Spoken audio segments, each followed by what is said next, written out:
Good morning, good afternoon, good evening. I got a question for you. What opens with little girl Lucy waking up to brothel chaos, probably just another day at the Wells brothel, and what closes with Sir George in a deep and sound sleep? If you guess Harlots Season 1, Episode 6, then you're correct. This is Angela. The channel is Be Fabulous You, and I'm about to do a review recap of that episode. Please stick around if you're already a subscriber. Thank you. Thank you, thank you, thank you. If you're not, please subscribe, like the video, comment, share, all of those other good things. Y'all, OMG. And somebody asked me, who was it? Dang, I should know this stuff. Somebody asked me to do a prediction, and this is the prediction. Listen to this thing. This is the prediction. Let me see who asked me to do a prediction. Hey, Mama Otter. Hey, look, this is my main prediction. I'm gonna be watching next week. All right, so let's get into it. Hold on one second.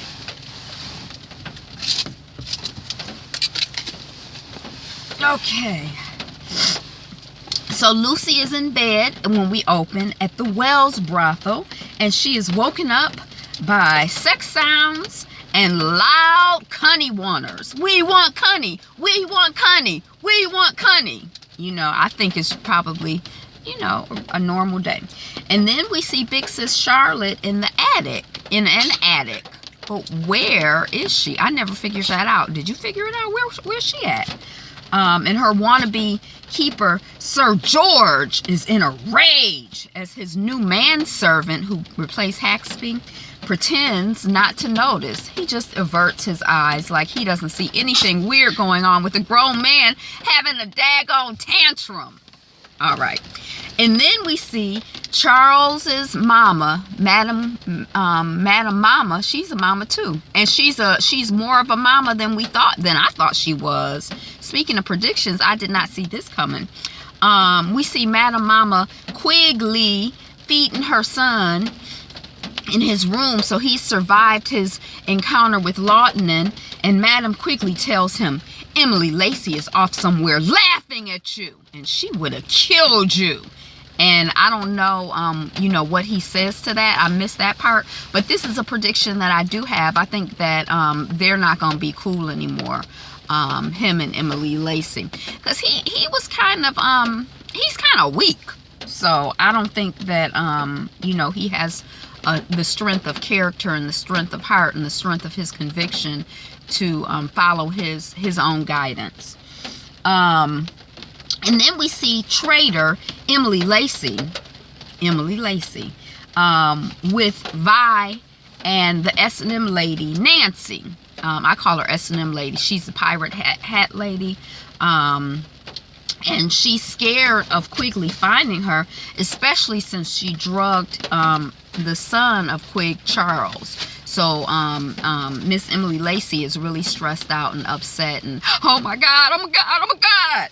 Okay, and then we have North trying to comfort the newly freed fake wife in her room. Is her name Harriet? I don't know why I thought her name started with an F. But then we have Miss Fanny, who's pregnant, not just, you know, big, but pregnant.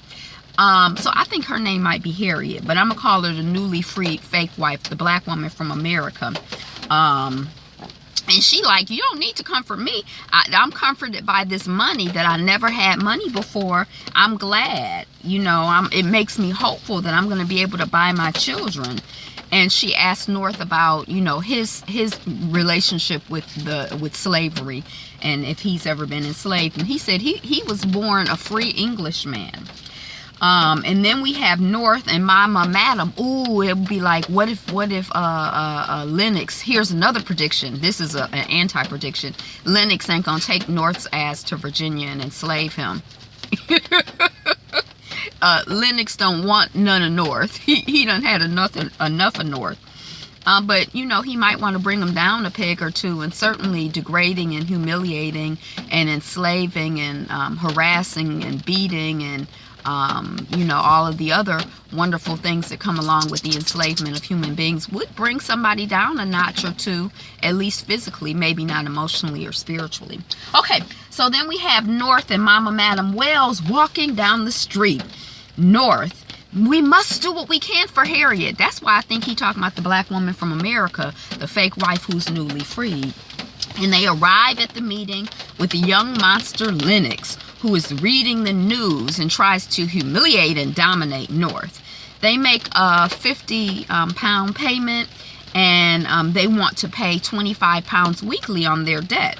And Lennox says that, you know, and then they want to discuss the terms of interest. And Lennox says that for interest, he just wants, you know, in-kind payments. He want to have unlimited sex access. And North is like, well, the harlots won't sex you because you know nasty. They not down with you keeping your brother and sister enslaved and, you know, freaking out their colleague. They just think you ain't shit. And Lennox is like, you know, in Virginia, he'd have had North whipped for his insolence. I have a cousin who lives in Virginia right now. And North is like, if you weren't such a milksop, I'd beat your ass now. He don't use that language exactly, but you get the point. And then Lennox is like, I want all of my money this afternoon. Forget about this payment plan. If I can't have Connie in kind, and if you're going to talk to me any way you want, and when, yeah, so anyway. So that's the end of that section. And then we see Madam Wells, the harlots of the Madam Wells brothel. They're at breakfast, you know, and somebody is trying to corset Fanny. Look, this is like echoes of Underground, or like, you know, the TV shows are talking, because if any of y'all watch Underground. But remember the last episode when what's the child's name, when Rosalie had been recaptured and her monster wanted her to be back in her old uniform. So even though she's pregnant, they were trying to put her in a corset so she could fit in a uniform. She about 6, 7, 8 months pregnant, and they trying to get her in a uniform from when she was basically a child. I mean, you know, she was 16, 17, 19, but she, you know, now she's like a grown woman and pregnant. In this one here, this child is pregnant, trying to get herself in a corset. And Frenchie outs her and says she's preggers. And then Fanny is like, oh my gosh, Madam Wells is going to kick me out. She was so cruel to the traitor. Is her name Lucy? What's the child's name, the traitor? Emily Lacey. She was so cruel to Emily Lacey. Y'all know she don't want no pregnant, don't tolerate no whores getting pregnant in this whorehouse. And later on they say that this child has gone, Fanny has gone to get condoms. So I guess that's supposed to be their 100% foolproof method for preventing pregnancy. And I don't know, maybe back in the day, you know, condoms were you know, more predictable. Although condoms, they say the main issue with condoms is that people misuse them. They don't know how to use them correctly. That, you know, the percentage of them working goes up when you use them correctly.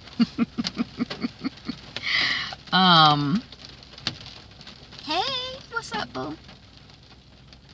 And then Lucy comes, so they're, you know, oh my gosh, you know, you're pregnant. What's going to happen? I don't want to tell. You have to tell Madam Wells. I'm not going to tell Madam Wells because she's going to kick me out. Look at what she did to Emily Lacey. Oh, woe is me. Why am I pregnant? And then Lucy, little girl Lucy, baby girl Lucy comes in, and she wants to know what's up. And there's a power battle between Lucy and the head harlot in charge. Now, I guess I've seen her in past weeks, but for some reason I was just like, I don't know who she is. But she sends Lucy to her room in her own house, because Lucy has let her know, this is my house. You need to tell me what's going on because I'm the boss. And the head harlot in charge is like, no child, no boo. Carry your butt to your room, take your breakfast with you, and go.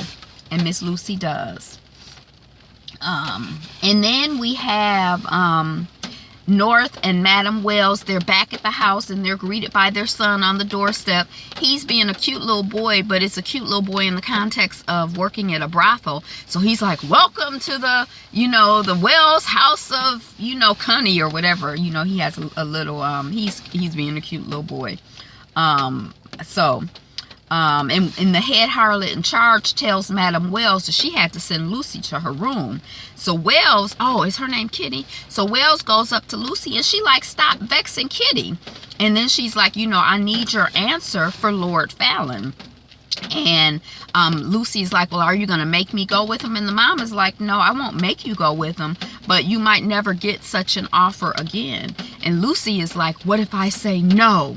And that's the end of that scene. So that was kind of like a predictor, an anti-predictor of what was about to happen. Okay. So mom and daughter Scamwell are walking outside. That's the preacher lady and her daughter. And the daughter is like, we gotta leave Madam quickly as soon as you're better, Mom. And the mom is like, she holds me hostage to the lies that I've told, but the truth will set me free. And her daughter is like, were you once a harlot? And then she says, it doesn't matter.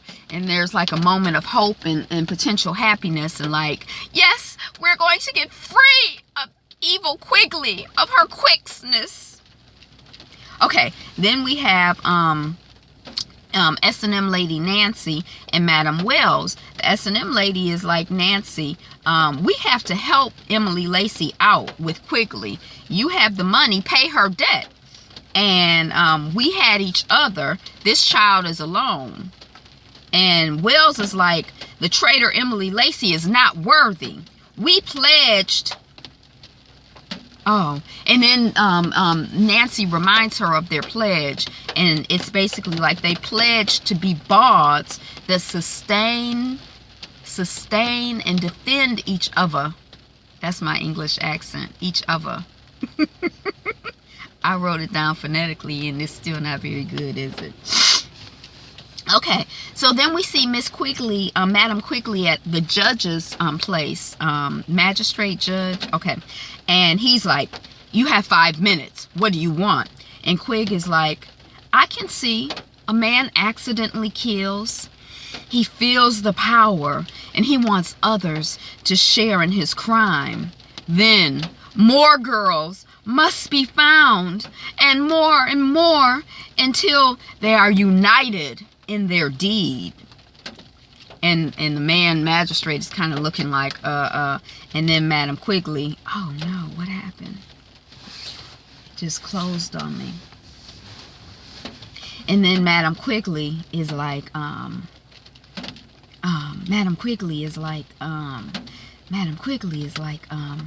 I have the perfect girl. She's deserving of death. Dag, Madam Quigley? Who deserved to die? Good Lord. And I thought she was going, you know, I could see how this would happen, but we have to stop this. He has to get help. He can't be out here killing these young virginal girls. But no, she was like, I see how that could happen. But, you know, what we have to do is, you know, we got to take advantage of this. We're providing them with a godlike power, the power of life and death. But the price is knowing who they are. Okay, so that's the end of that. Then we see Miss Fanny in the alley, and she's trying to get an abortion. But the midwife tells her, your baby is almost ready to be born. And Fanny is like, no. And the midwife is like, look, this the head, this the back, this a person. This is a baby that's ready to be born. You should have came earlier. You shouldn't have been in denial. And the midwife is like, you got a mother, you got a sister who can help you. No more denying. Your baby is coming. So I guess the midwife is like, I'm not doing an abortion. You know, Miss Quig, Madam Quig might be out here, you know, participating in the murderation of virgins, but I'm not about to kill no baby. You know, this is too much. So then we're in an alley again, and Madam Nancy, the S&M lady, sees Charlotte, you know, big sis Charlotte, and Charlotte says, I'll get another keeper And Nancy is like, girl, go home to your mother. And she like, my mama, she ain't supportive. She just want me to be with that man who ain't shit.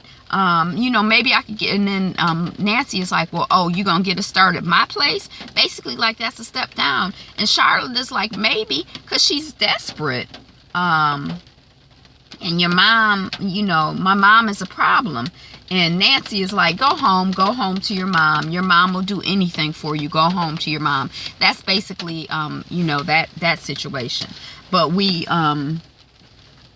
yeah, I guess the only other woman we've seen who has a career is the midwife. Have we seen any other women who have careers? We met the wife of Sir George and some of the wives of the other men. But what do women do if they're not harlots? I mean, I'm just wondering. And do these children know any other options? Because it's like their whole world is harlot mistress, is some variation of that. Okay, so then we're on the street as Sir George gets into his carriage, and Haxby is on the street, and he's lying to wannabe keeper Sir George about big sister Charlotte. He says that she had a constant lustful onslaught against him, and she goaded him with proposals, and she was a succubus on his soul. She was just on that servant all the time. He says, my loyalty is to you and your house. So it appears to me, now I could be wrong, but later on I think that Haxby is back in the house. So I guess that his story helped. And then there's another scene that kind of confused me.